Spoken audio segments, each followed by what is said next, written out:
After Kevin was born, Nathan quit his job right away. Nathan, who called himself a travel writer, barely worked and lived off my earnings, driving around the country at his leisure. One evening, Nathan returned from his travels with a young woman holding a baby. "This is my lover, Chelsea, and our child. You can have our son. We're getting a divorce." He was demanding to divorce suddenly with a harsh snort. "I'll come back to pick up a petition for divorce of marriage in a week. Make sure you've prepared it by then." A week later, Nathan and Chelsea showed up again, and Kevin and I told them, "You can't divorce Mom. Because the car's price, $80,000. You haven't paid it back yet." Nathan's face twisted. "Besides, Dad, you've been living off Mom's earnings. Maybe you should wait to divorce until you can support yourself." Chelsea looked puzzled. Nathan stammered his excuses. I smirked to myself. "Now Nathan, it's time for you to pay for all the freedom you've taken. I'm Olivia, a 50-year-old housewife. I live with my husband Nathan, who is the same age, and our middle school son, Kevin. Nathan and I met through an acquaintance and started dating. Always confident and lively, Nathan was great at conversation and very charming. Spending time with him was always fun. I thought it would be wonderful to share my life with someone like him. I was thrilled when he proposed at a stylish restaurant. But less than a year later, I regretted getting married. We should have kids soon. Given our age, yes. We were blessed with a honeymoon baby, and I was over the moon. Looking back, that might have been the happiest time. Suffering from severe morning sickness, I couldn't clean or prepare meals, but Nathan never complained and took care of me. "Olivia, can you eat chicken soup? How about white fish? Fruits are good for you too." Nathan, who wasn't good at cooking, bought ready-made soup, meals, and fruit from the local supermarket and brought them to my bed. He would eat his meals in the dining room to keep me from feeling sick and would come to collect the dishes and wash them. On weekends, he also did the laundry and cleaning for me. "Nathan, sorry for the trouble. Thanks for everything." When I thanked him, Nathan smiled and gently patted my head. It's only natural for spouses to support each other. Remember, you're not alone. He was thoughtful, kind, and a full-time employee at a major company. I truly felt fortunate to be married to him. However, the end of our happiness came suddenly. Early one morning, I went into labor, and Nathan took a day off to take me to the hospital, waiting outside the delivery room for our baby's birth. Eventually, the baby was born safely. The midwife approached Nathan with the baby wrapped in a swaddle and said with a smile, "Congratulations. It's a healthy boy." At that moment, Nathan's complexion changed. "Wait, it's not a girl? It's a boy." Nathan's expression, which had been full of anticipation, turned into one of deep disappointment. Once we were in the hospital room, Nathan sighed deeply and muttered with a frustrated tone, "Ah, a boy." At the time, I didn't realize the seriousness of the situation. I comforted Nathan with a wry smile. "Nathan, you were hoping for a girl, weren't you? I think the doctor even told you it might be a boy. It's unfortunate, isn't it? I hear there are still families who wish for a male heir from their in-laws. However, neither my mother-in-law nor Nathan seemed particularly eager for a boy. Although Nathan wanted to know the baby's gender, I honestly didn't mind either way. I've always dreamed of being the father of a daughter." Nathan was visibly upset. "Boys are smelly, dirty, and not cute at all. Why didn't you have a girl?" His harsh words made my blood boil. How could I choose that? Even if we tried to select the gender, it's not 100% guaranteed. This is our precious baby. The gender shouldn't matter. How can you say it doesn't matter? Damn it. Seriously, I don't need a boy." With that, Nathan stormed out of the hospital room. He didn't visit the hospital again after that, nor did he contact me, leaving me to be discharged alone. Being far from my parents' home, I reluctantly called my mother-in-law for a ride. Nathan was really looking forward to having a daughter. I can understand why he's upset. I explained the situation, but as expected, my mother-in-law took Nathan's side. "You're not going back to your parents, right? I can come and help if you like." Thank you. I'll contact you if there's anything I need. I politely declined with a forced smile. It's a 30-minute drive from my in-laws. I'd rather handle parenting on our own, even if it's busier, than rely on my sarcastic mother-in-law. He's just sulking, he'll come around and start doting on the baby soon. I thought so, but I was naive. A hellish solo parenting life began. Before the birth, Nathan and I had fun choosing baby furniture online and reading articles and books about babies, wondering what our life would be like. But as soon as Nathan learned we had a boy, he seemed to lose interest. After I was discharged, he left everything from naming the baby to the daily care to me and abandoned us. Nathan, just hold Kevin for a bit. He's been crying non-stop, and I can't prepare meals or clean. Even when I begged him after he got home, Nathan wouldn't even look at Kevin and coldly replied, "You know I'm tired from work. Be more considerate. Dinner isn't ready? Then I'll eat out. Baby care is a mother's job, right? I'll overlook the mess at home. Just do the laundry, I need clean clothes." Kevin cried and cried, but Nathan just ignored him and played with his phone. No matter how much I asked, he wouldn't change diapers or handle baths or feedings. And of course, dealing with the night crying was out of the question. One evening, as I watched TV and Kevin started crying again, Nathan showed his irritation. "Man, it's so noisy. He's been crying non-stop. He seems sleepy, but he won't settle down even when I hold him. Why don't you take him for a walk? He'll stop crying." I was stunned. It's February, and it's 8 p.m. You want me to go for a walk when it's snowing? Are you serious? When I snapped at him, Nathan twisted his lips into a smirk. Driving would waste gas. It's cold, so he'll stop crying soon enough. Furious at such an unimaginable comment from a father, I grabbed the car keys while holding Kevin, slammed the living room door, and left the house. After driving around the neighborhood for a while with Kevin in the child's seat, I finally heard him breathing evenly from the back seat, which calmed me down. When I got home, I put him to bed in the crib, ignoring Nathan, who was laughing uproariously at the TV. On a day when my suspicions about Nathan were growing, he came home in the early afternoon. "You're home early today." As I fed Kevin his baby food, Nathan casually took off his jacket and said, "I quit my job." Huh? What? My eyes widened in disbelief. I've been thinking, I'm just not suited to be an office worker. Starting a company or working as a freelancer, using my talents. That's what fits me. From now on, I'm going to live freely without being tied down to a company. Nathan spoke with a self-satisfied look, leaving me speechless. Tentatively, I asked, "Do you have a job lined up then? I love driving, right? Plus, I won a writing contest in 3rd grade. I think I have talent. So, I'm going to wander around the country and write travel journals." Nathan's eyes sparkled with excitement, nearly making me faint. After 12 years in sales, he's switching to writing? Nathan hasn't even written a blog, the computer in his study is just for show. He's always been whimsical. Probably inspired by some internet articles. Don't look so worried. In 2 years, I'll be making over $100,000 a year. It's supposedly a job anyone can do. So with my overflowing talent, I'll definitely become a bestseller. I alternated my gaze between Kevin, who was grabbing food with his hands, and Nathan, who was lost in his monologue. I was planning to return to work after Kevin turned 1, but never imagined I'd end up supporting an unemployed husband. That afternoon. First, I need to get the right environment set up. Nathan cheerfully went to buy the latest model computer at an electronics store. While I was putting Kevin to bed and washing the dishes, my mother-in-law called. Reluctantly, I answered the phone. "Hello? What have you been telling him?" My mother-in-law started yelling at me right away. "I don't understand what you mean.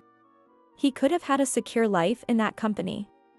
Going from an $80,000 annual salary to suddenly being unemployed is unthinkable." That's exactly what I'd like to say. It's because you focus only on the baby that Nathan got stressed and quit his job. A wife's duty is to support her husband, you failure. If you have complaints, please talk to him. I'm busy, so I'm going to hang up now.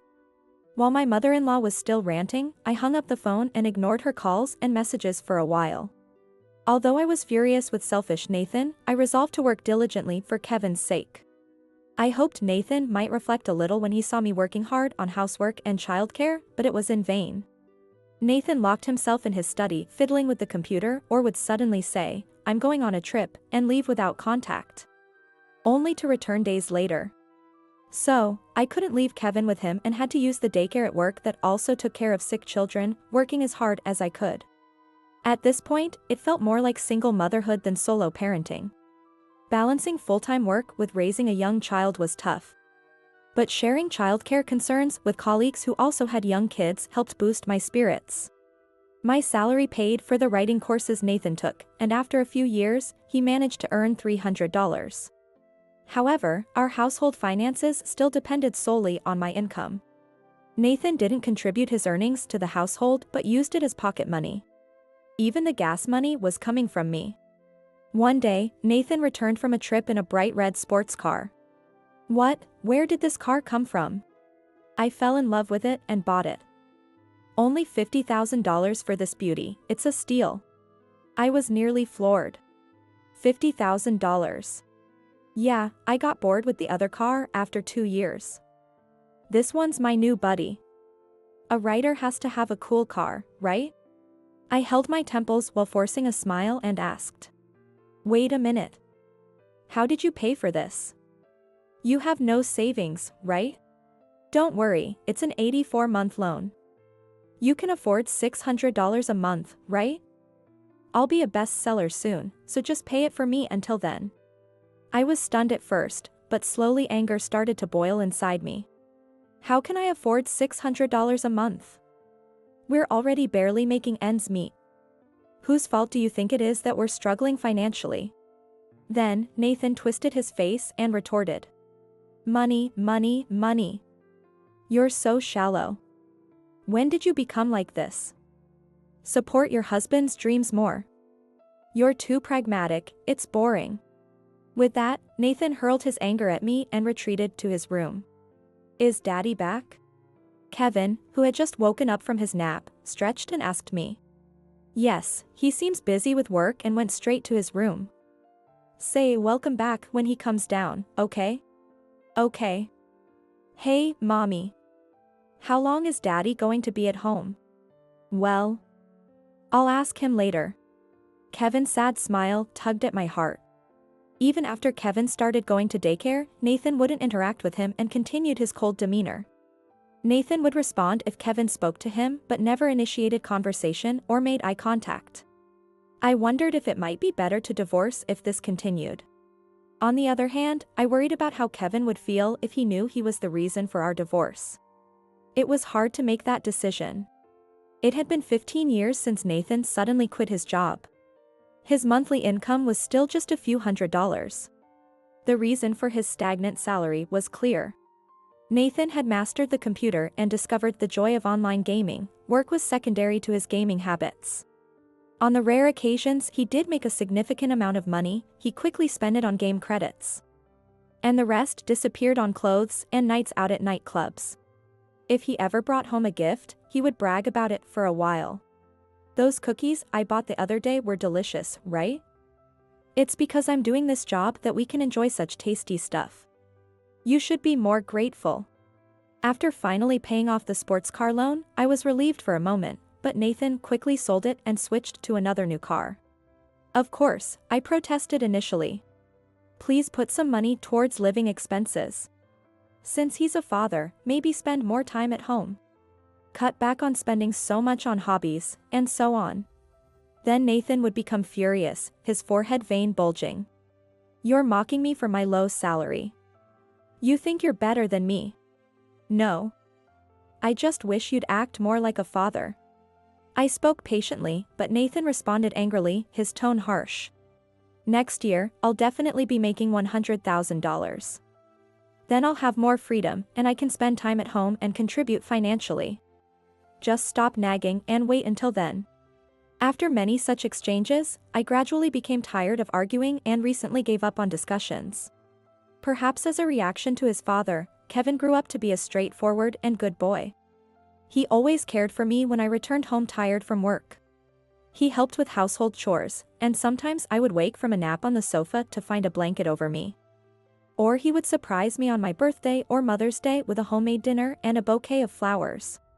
One evening, while I was preparing dinner, I heard the front door open. I thought Kevin was back from school, but then I heard Nathan's voice. It sounded like he was talking to someone. Maybe a guest? I thought, removing my apron to greet them, but I froze. Nathan was cozied up with a young woman holding a baby. "Hi," I managed to say. The woman was dressed revealingly and wore heavy makeup. Nathan must have met her at the nightclub he frequented. But why did he bring her to our home?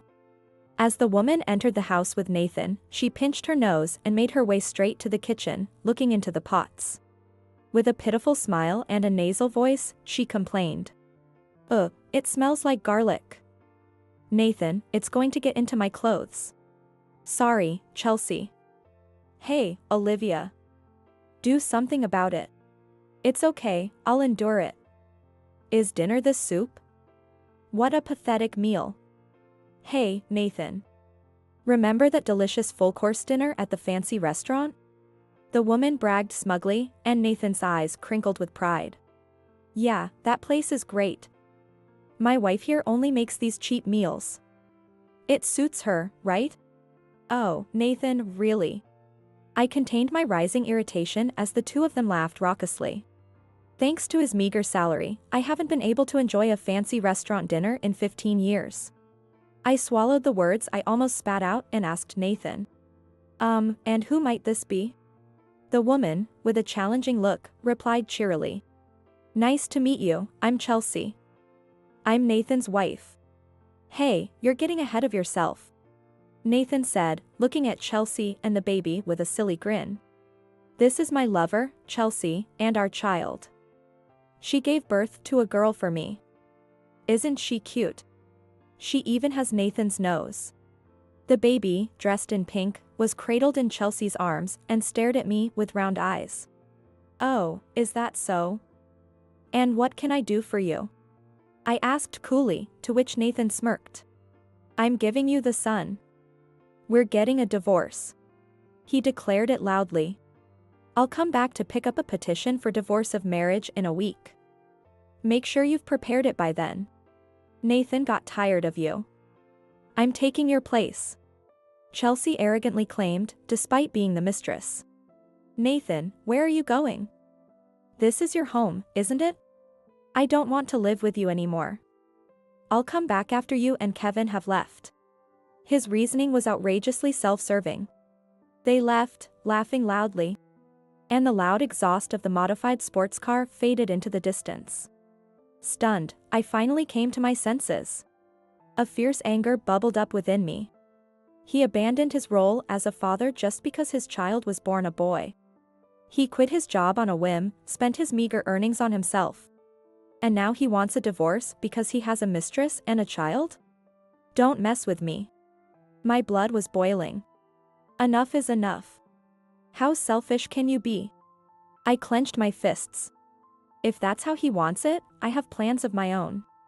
You've had your way until now, but you're going to pay for everything. A week later, Nathan returned with Chelsea. But this time, the baby wasn't with them. Probably anticipating a confrontation, they must have left her with someone else. When Kevin answered the door, Nathan showed a hint of discomfort. "Hello. Nice to meet you. I'm going to be your mom soon." Ignoring Chelsea's overly enthusiastic greeting, Kevin looked straight at Nathan. "Dad, you're home. Shouldn't you say I'm back?" Nathan frowned and ignored Kevin's comment. He led Chelsea by the hand to the dining table and sat her next to himself. As I was making coffee, Nathan spoke roughly. "I don't need coffee. Just give me the petition for divorce of marriage." Well, it's going to be a long discussion. "You'll want something to drink," I said with a smile, placing 4 cups of coffee on the table. Nathan and Kevin faced each other, with Chelsea opposite me, as we all took our seats. Kevin, being a junior high school student in his 3rd year, was old enough to understand, so I decided to tell him everything. After moistening my throat with coffee, I simply told Nathan. I didn't make the petition. Hey. You don't want to divorce me that badly, huh? Nathan grinned, while Kevin looked at him with disdain. You can't divorce Mom. Because the total cost for 2 new cars, $80,000. You still haven't paid me back. Nathan's face went pale. Don't think you've forgotten. When exactly are you going to repay me? I covered all of it. That's right, Dad. And how are you planning to support yourself if you remarry this woman? Kevin chuckled. Since you've been living off Mom's income, maybe you should wait to divorce until you can support yourself. Nathan flustered severely. Chelsea, wide-eyed, looked at Nathan's profile. What? What are they talking about, Nathan? What's this all about? It's just family stuff. You don't need to know. Nathan stammered, and I presented him with printed payment statements. Look, this is for the previous car, the 84-month payment plan. And this one is for the new car's payments. Chelsea, do you understand?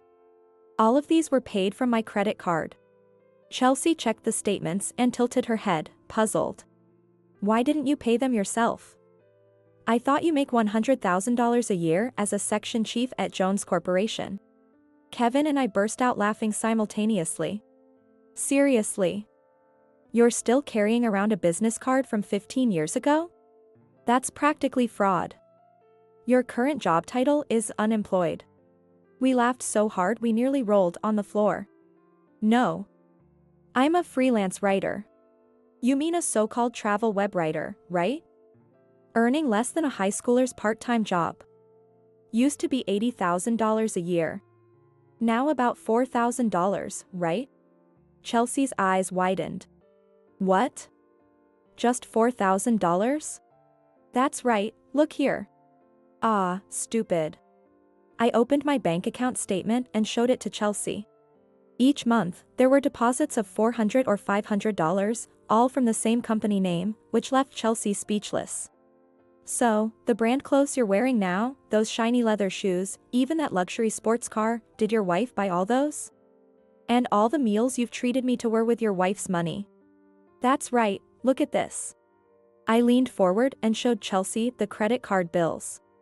He's been using it without my permission because I hardly use it. I'll pay it back later. It's no big deal, we're family. Nathan shouted loudly. In 2 or 3 years, I'll be making over $100,000 a year. Chelsea, you believe in me, unlike these two, right? Chelsea gave a vague smile. Nathan said the same thing when Kevin was a baby. 15 years later, nothing has changed. Next to me, Kevin nodded. Nathan, you can live together or remarry her if you want. Just make sure you settle the debts for the new car and the unauthorized card use. And don't forget, separate from that, you owe child support for me, Kevin added. Quiet. I get it.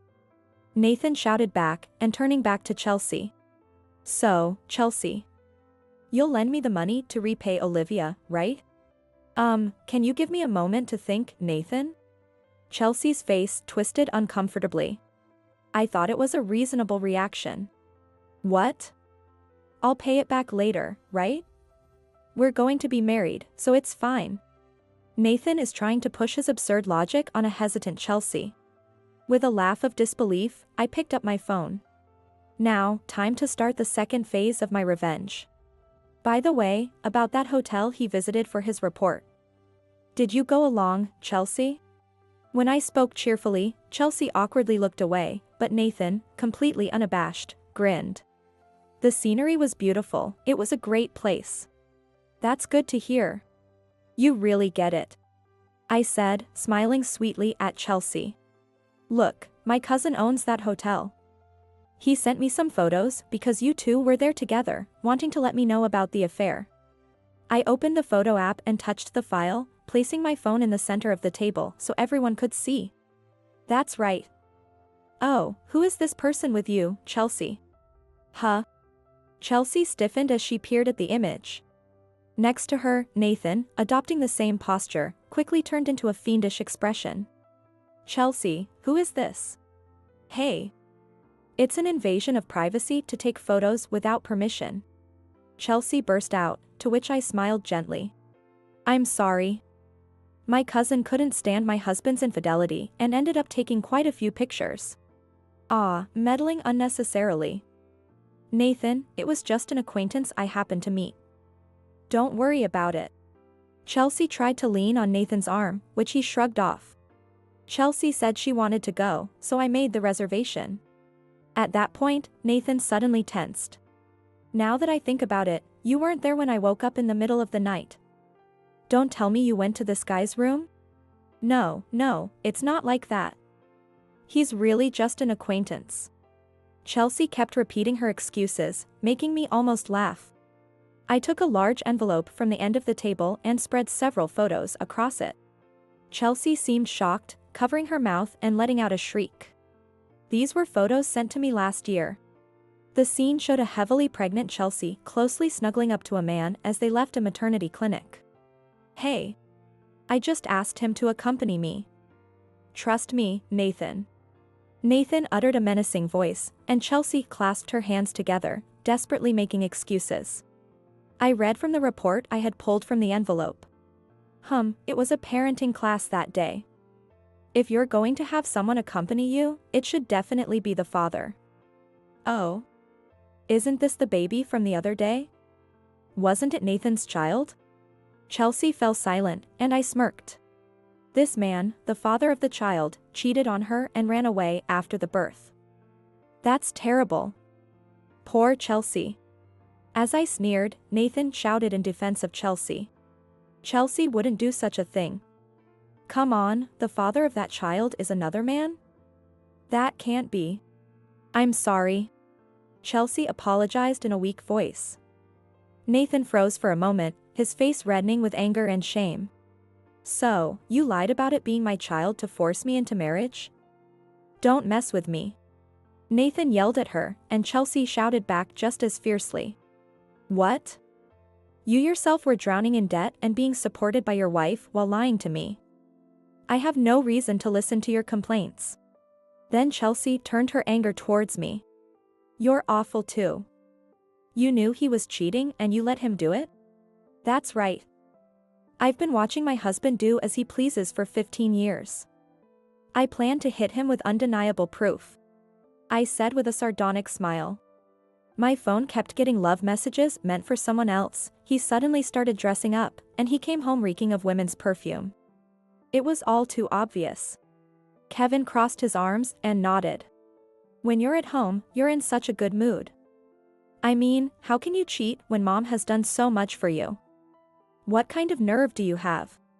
Kevin's face showed deep disdain. I wanted to check out the background of your lover, so I hired a detective agency. They ended up giving me a bunch of extra photos. So I thought I'd share them with you. I told Chelsea and Nathan, loaded with sarcasm. That's right, you always say you're not the type to be bossed around by superiors. Funny you should say that. Considering you were fired for misconduct. Nathan's eyes widened. How did you know that? I heard it from the acquaintance who introduced you to us. I said with a sneer. You invited new employees out for drinks, and on the way home in the taxi, you touched them. They complained to their supervisor, and you got fired. It was only right. Nathan trembled violently. They're exaggerating. It was just a touch over their clothes, and I was drunk. It's not a big deal, nothing was lost. That's despicable, Dad. Kevin said coldly. When I heard that, I felt unbearable. I thought, what a shameful person. It was maybe even more shocking than not being cared for.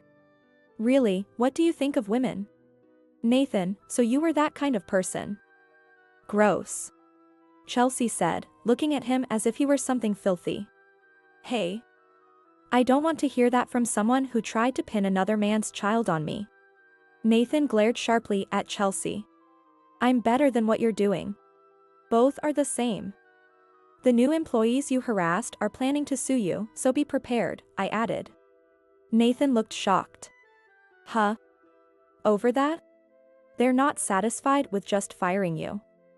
They've suffered emotional distress and want compensation, I explained. Nathan's eyes widened in disbelief. There's no way I have that kind of money. He yelled, his face turning bright red, which caused Kevin to look disheartened. Dad, you need to take responsibility for what you've done, Kevin said. Poor Nathan, no amount of money seems enough for you. I said with pity, then turned my gaze to Chelsea. Well, Chelsea, if you still want him, he's all yours. I don't want him. What an old man. Chelsea stood up forcefully. I thought he was a division manager at a major corporation with a salary of $100,000 a year, and that's why I wanted him to be the father. She glared at Nathan and rattled on rapidly. But in reality, he's just a liar with a high pride who's been supported by his wife. He's got a bad track record with women and is covered in debt. What a waste of my time.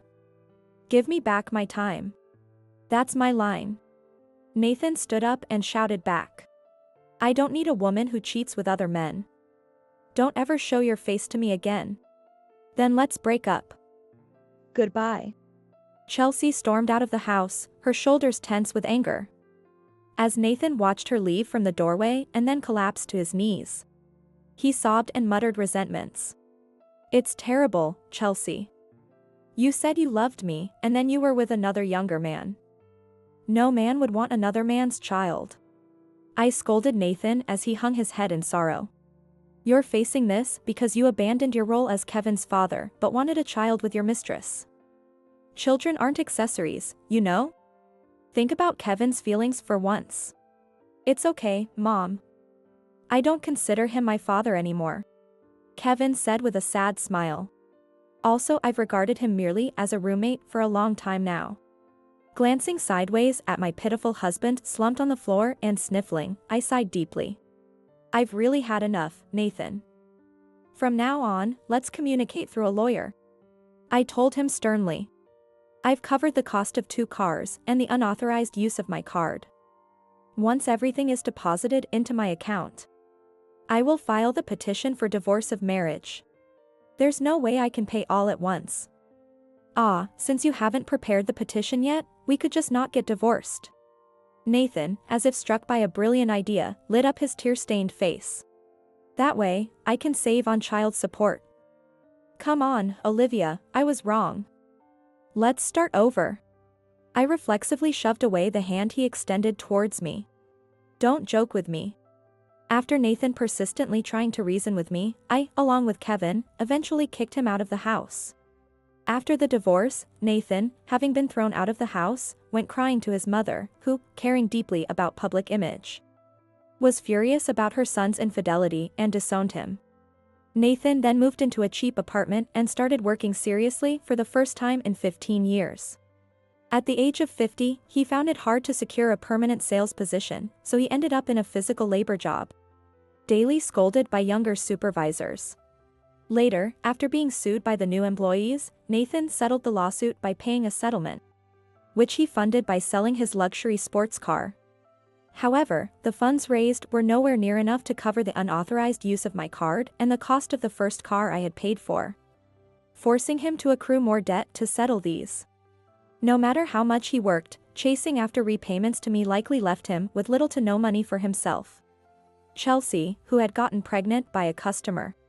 She was fired for breaking the rules and moved back to her parents' house. However, after giving birth, she was disowned by her own parents too. Now, she leaves her baby at a daycare while working at a different nightclub on weekdays and part-timing at a restaurant on weekends, harsh days indeed. The child support for Kevin is deposited into my account every month. We have contracted through a lawyer that if there is any delay, we will immediately sue. Now in his first year of high school, Kevin is aiming to become a pharmacist and is diligently studying in a college prep class. When I graduate from university, I'll make sure you can relax, Mom. Just wait and see. He said with a smile, earning his own spending money through part-time jobs between his studies. Compared to the days I fretted over Nathan's debts, working to save for his college feels almost enjoyable. Moving forward, I look forward to spending fulfilling days with my kind and reliable son.